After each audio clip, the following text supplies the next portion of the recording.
said you read the entire decision for 4 hours. May mga nagsasabi it has emasculated the House and its power to impeach. Ano po yung tingin nyo doon sa ganong observation?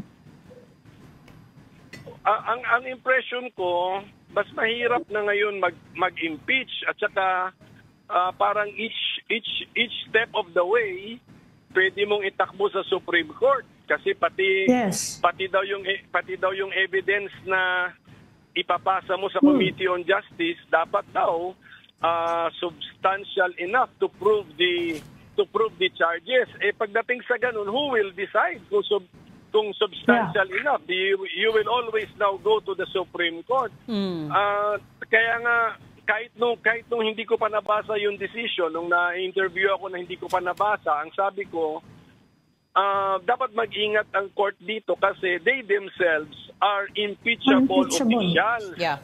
Kung pahirapan nila ngayon ang process at saka each step of the way pwedeng itakbo sa kanila, paano na ngayon yan when in the future the subject official of the impeachment is a member of the court. Yeah. Yan, yeah. That is now the big problem. That is why kailangan i-revisit. And then kung tutusin, may napansin nga ako dun sa decision na diniscuss din doon ng Supreme Court. Sabi ko, bakit na madi-discuss ang Supreme Court sa kasong ito? So dapat basta ako I joined the call to have the decision reviewed and revisited.